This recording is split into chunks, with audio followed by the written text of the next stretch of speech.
آہستہ سے بھی کوئی دعا مانگے سن لے گا، اللہ تعالیٰ سمیع ہے، دلوں کے راز بھی ہے اور بصیر دیکھنے والا ہے۔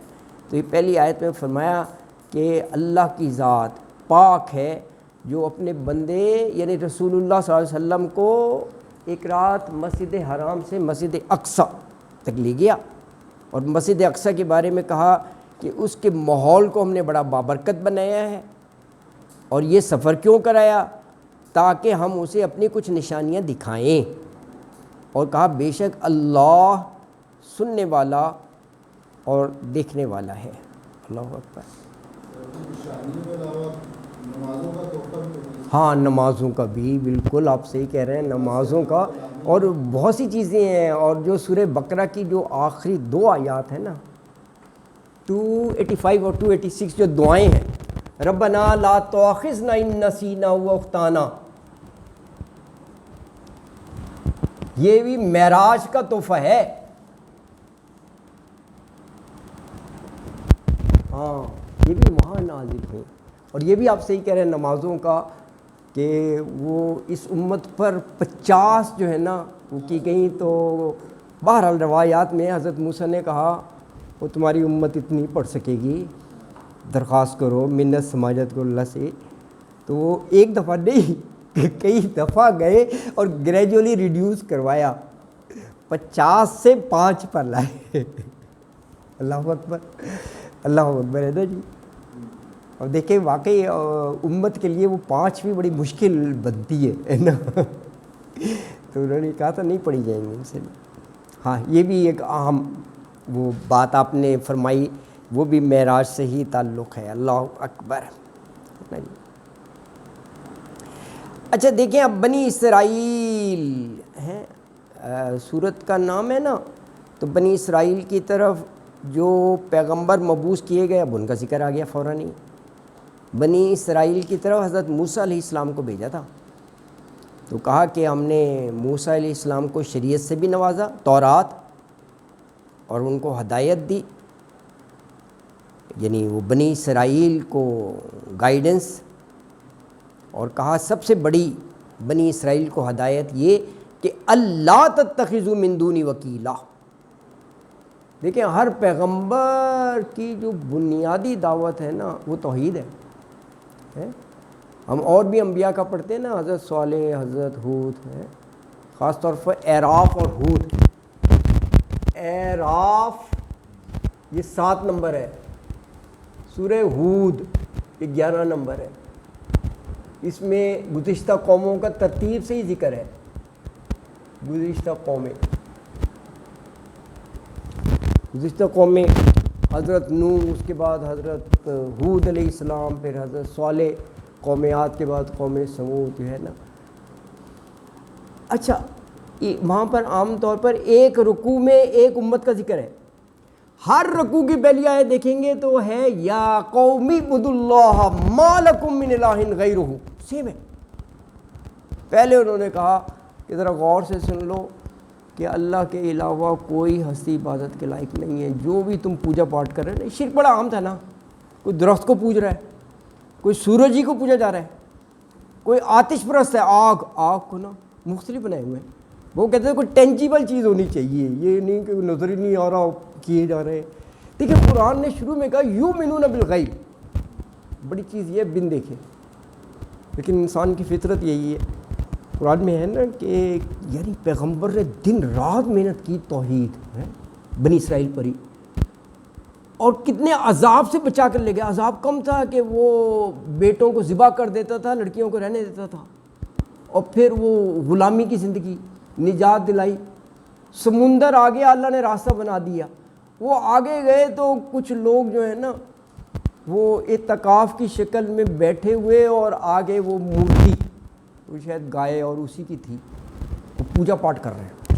پوجا نا ساری قوم اپنے پیغمبر سے کہہ رہی ہے آپ ہمیں ایسا معبود نہیں دلا دیتے۔ وہ اندر کا پھر وہ دوبارہ آ گیا۔ قرآن نے کہا اشربو، رگ رگ میں ہم نے اس کی محبت پلا دی ہے۔ اشربو پینے سے ہے نا، یہ نہیں کہا کہ اکلو کھلا دیا گیا ہے، اشربو پانی تو وہ ہے نا رگوں میں بھی پھر جائے گا نا۔ تو وہ دیکھو وہ اس وقت یعنی پیغمبر پر کیا گزری ہوگی کہ توحید کے لیے اتنا کیا، تو ایک منظر دیکھ کے کہہ رہے ہیں کہ ایسا معبود دلائیں، ہم بھی اس طرح کیا کریں گے پوجا پاٹ جو ہے نا۔ اللہ اکبر۔ تو یہ انسان کی رہی ہے کوئی ٹینجیبل چیز۔ اچھا، تو دوسری آیت ہے وَآتَيْنَا مُوسَى الْكِتَابَ وَجَعَلْنَاهُ هُدًى لِبَنِي إِسْرَائِيلَ أَلَّا تَتَّخِذُوا مِن دُونِي وَكِيلًا۔ وَآتَيْنَا، عطا کی ہم نے، دی ہم نے، موسیٰ الکتاب، موسیٰ کو کتاب یعنی تورات، وَجَعَلْنَاهُ، تین لفظ ہیں، وَجَعَل بنایا، نا ہم نے، ہو اسے، کتاب کو یعنی تورات کو، ہدل ہدایت، کن کے لیے؟ لبنی اسرائیل، بنی اسرائیل کے لیے۔ سب سے بڑی ہدایت کا ذکر کر دیا، وہ ہے اللہ تتخذوا من دونی وکیلا۔ یہ اللہ جو ہے نا، یہ دو لفظ ملا کر لکھے ہوئے، ان اور لا۔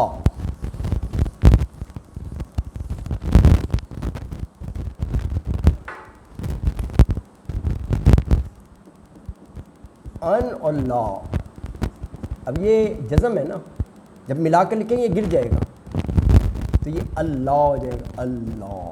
ان کا مطلب کہ لا، نہ، کہ نہ تم بناؤ، اللہ کہ نہ تتخذو، اخذ سے ہے کہ نہ تم بناؤ، من دونی، میرے سوا۔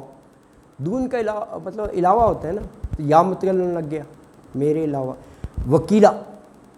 یہ دیکھو اردو میں بھی تو ہم وکیل جو آپ کا بگڑا ہوا کام بنا دے اس کو وکیل ہی کہتے ہیں نا، کچہریوں میں مقدمہ پھنسا ہوا ہے، کارساز، کارساز ہے، اصل میں کارساز اللہ کی ذات ہے، بگڑے کام بنانے والے۔ باقی تو اسباب ہیں، اللہ اسباب بنا دیتے ہیں، وہ اسباب کو بنانے والا بھی تو اللہ ہی ہے نا، مسبب الاسباب، اللہ اسباب بنا دیتے ہیں، کسی کے ذریعے کام کروا دیتے ہیں۔ اچھا، تو یہ کہا گیا کہ ہم نے موسیٰ علیہ السلام کو کتاب دی یعنی تورات، جو بنی اسرائیل کے لیے ہدایت تھی، اور سب سے بڑی ہدایت کا ذکر فرما دیا، ان کو یہ ہدایت کی، ان کو یہ تاکید کی کہ میرے سوا کسی کو بھی اپنا کارساز نہ بنانا۔ بس ایک آیت اور پڑھ لیتے ہیں کیونکہ آپ کی کلاس کا ٹائم ہونے والا ہے 11۔ تو آگے یہ بتا دیا کہ جو آدم ثانی ہے حضرت نوح، بس انہی کی ساری یہ نسل چل رہی ہے، کیونکہ حضرت نوح کے وقت تک جتنے لوگ تھے جو مان گئے تھے وہ کشتی میں بیٹھ گئے، باقی سب پانی میں غرق۔ تو اس مناسبت سے کہا کہ ذریۃ من حملنا مع نوح انہ کان عبدا شکورا، ذریۃ اولاد، من ان کی جن کو حملنا سوار کیا ہم نے، مع نوح، نوح کے ساتھ ہے حضرت وہ اپنا یہ سورہ ہود یہ لکھتے نا، اس میں حضرت نوح کا واقعہ سب سے زیادہ تفصیل سے ہے۔ 11ویں سورت میں حضرت نوح کا واقعہ سب سے زیادہ تفصیل سے ہے، وہاں یہ سارے جو ان کا پانی کا طوفان آیا اس کی تفصیل سے ذکر ہے۔ تو وہ غرق ہو گئے تھے، اور وہ جو کشتی میں بٹھائے بس وہی اسی سے نسل چلی، اور کہا کہ ہمارے یہ جو حضرت نوح علیہ السلام ہے، حضرت نوح کے بارے میں کہا 950 سال تبلیغ کی انہوں نے، ظاہر ہے اس سے زیادہ ہی ان کی عمر ہوگی، 950 سال، اللہ بڑی تبلیغ قرآن نے کہا ہے۔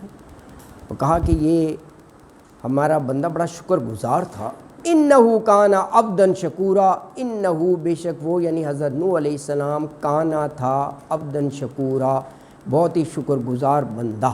تو اللہ تعالیٰ فرما رہے ہیں کہ تم ان لوگوں کی اولاد ہو جنہیں ہم نے نوح کی کشتی میں سوار کرایا، حملنا مع نوح، اور بے شک نوح علیہ السلام اپنے رب کا شکر گزار بندہ تھا۔ تو آج کے لیے آیت 3 تک، انشاءاللہ آیت نمبر 4 جو ہے وہ وہاں سے کل پڑھیں گے۔ صدق اللہ العظیم وما علینا الا البلاغ المبین، وآخر دعوانا الحمد للہ رب العالمین۔